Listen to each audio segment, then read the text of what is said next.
مین جمهوریت. دریمه برخه. دویمه هیله. اکثره ځوانان او پیغلې د اقتصادي ستونزو له کبله پوهنتون نسي ویلی. چا نه پوهنتون یا سر کې پاتې وي یا نیمایي کې، او چا نه هم اخر کې ټوله درسونه او ژوند پاتې وي. خپله بدبخته غریبۍ پسې ورک وي. هغسې ژوند کوي چې بالکل یې په خوښه نه وي، جبري ژوند کوي. نو همداسې بېوسو کسانو سره د دولت قرضه وکړي، یو ریاست دې ورته تنظیم کړي او د پوښتنې مرجع دې ورته رامنځته سي. بېوسه محصلین په نظام پورې حق لري چې ویساتي او هېواد ته یې د نظام په خوښه تربیه کړي. هلک د خبرو پای کې لیکلې پاڼې ته وکتل، ویل هر چا سره په خپل هنر کې مرسته وکړي چې د بریالیتوب څوکو ته ورسیږي او د هېواد په ګټه تمام سي. ټولو خلکو ورته چکچکې وکړې. هلک کښېناست. جمهور رئیس موسکی سو. بیا یې هلک ځینې پوښتنه وکړه. ویلي دا ریاست ته خپله کولی سي؟ هلک ولاړ سو، لاس یې جګ کړ چې هو، په پوره امانتدارۍ او ایماندارۍ سره. جمهور رئیس ورته وویل بس وسوه، زه او ته سبا دې کار ته کار وایو او په هماغه ورځ به یې تنظیموو. خبره خلاصه. جمهور رئیس خبرو ته ادامه ورکړه. ویلي د لومړۍ خبرې په تایید باید د پوهنې وزارت یو ریاست جوړ کړي چې هر متعلم له پیژندګلوۍ وروسته خپل سبق او خپل ټولګي ته ور برابر کړي، د خپل هنر کتابونه ورباندې تقسیم کړل سي او خپل مسیر ورته معلوم کړي. ماښام لمر څرک سره د غونډې په نیمایي کې د چای دمې ته سره ووتل. جمهور رئیس هم د لارې له ولاړ لوی څراغ سره یو ځای ودرېد او خپل سیګریټ نه یې ټک پورته کړ. هر څوک په خپل وجود کې یو هنر لري. دا د نظام او ښوونځیو کار دی چې زده کوونکي په هماغه لومړیو کې وپېژني، خپل مسیر ورته برابر کړي او هنرمند وګړي یې راتربیه کړي. له دمې وروسته بیرته ټول په خپلو څوکیو کښېنستل. د جمهور رئیس له راتلو سره په تالار کې چوپتیا خپره سوه. له نوبت سره سم یوه جلکۍ ولاړه سوه. مایک یې ونیولو. ټولو ته یې ښه راغلاست وویل. بیا یې جمهور رئیس سره جوړ تازه وکړل او نجلۍ خپلې عینکې په منځنۍ ګوته سترګو ته ورپورته کړلې. جلکۍ جمهور رئیس ته مخامخ وویل ښاغلی جمهور رئیس، زه یو محرمه ستونزه لرم.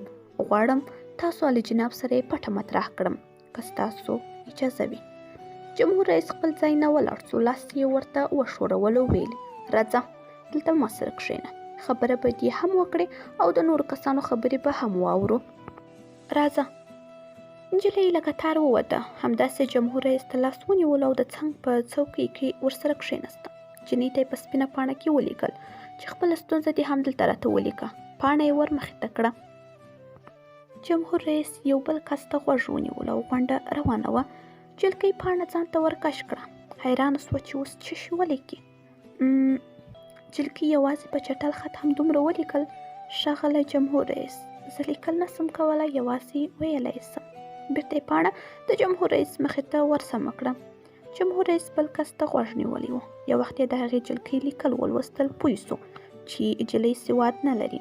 موسکی سو. بیرته یې پاڼه کې ورته ولیکل سمه ده، د ځوان خبرې خلاصې کړي، زه او ته بیرون چمن ته وځو، هلته به کیسه راته وکړي. جلکۍ هم د جمهور رئیس په څنګ کې ارامه او رپېدلې ناسته وه. د خلکو خبرو ته یې غوږ نیولی و.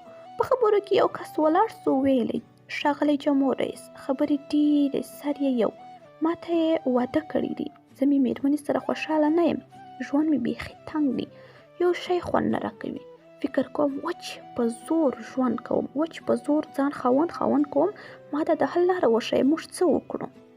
جمهور رئیس سره ناسته جلکۍ جمهور رئیس ته ور په څنګ سوه. ورته ویلي تاسو ورنه پوښتنه وکړئ چې مېرمن یې تا سره خوشحاله ده که نه؟ جمهور رئیس مخ ورته راواړولو. ورته ویل دا سوال ځواب تاسو وکړئ. مایک یې ورکش کړ. جمهور رئیس هلک ته یوازې دومره وویل دا جلکۍ درنه پوښتنې لري، ته دا ورته ځواب کړه او بیا به په ګډه یو فیصله سره وکړو، صحیح ده؟ هلک ویل مهرباني بیخي صحیح ده. جلکۍ پوښتنه وکړه تاسې وایئ چې ما ته یې واده وکړ، مطلب تا واده نه دی کړی، درته کړل سوی دی، همداسې ده؟ هلک ویل هو همداسې ده. جلکۍ بیا پوښتنه وکړه چې ښه ته دې ژوند نه خوښ نه یې؟ هلک ویل بالکل نه. جلکۍ وویل ستا مېرمن در سره خوښه ده؟ هلک کړل ویلې طبعا نه وي به خوښه، ځکه چې ژوند له دواړو لورو جوړیږي، خو زما مېرمن بهترین انسان دی. زما ډیر قدر کوي، راته رسیدګي کوي، زه یې پوره احسانمند یم، خو زه فکر کوم چې ما ته جوړه نه ده او زه هغې ته جوړ نه یم. یوازې دغه یو غیر اسلامي او ژبني رواج او پرېکړې پر اساس موږ له یو بل سره ژوند کوو، یو بل زغمو او یو بل سره د ژوند تمثیل کوو. جلکۍ کړل، ویلې زما او ستا ستونزه بالکل یو شان ده، زه هم ستا غوندې پردي ځای او پردي انسان سره ژوند کوم. زه د بل چا پر ځای یو بل چا سره ژوند کوم، یو بل زغمو او یو بل سره د ژوند تمثیل کوو. جلکۍ بیرته جمهور رئیس ته وکتل، ویلې ښه شو چې دواړه ستونزې مو په یو وخت کې واورېدې. تاسو مهرباني وکړئ مایک یې بیرته جمهور رئیس ته ورکړ. جمهور رئیس دواړه لاسونه سره تاو کړل، ویلې زه په دې ستونزه نه پوهېږم، کیدای چې د همدې ستونزې اصلي حل هم تاسو دواړو سره وي. ادامه برخه زموږ په مطالعه یوټیوب چینل باندې اورېدلی سئ.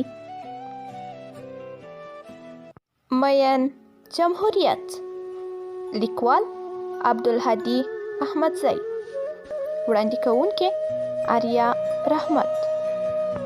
مین جمهوریت ناول تاسو د مطالعه یوټیوب چینل څخه اورېدلی سئ. مین جمهوریت.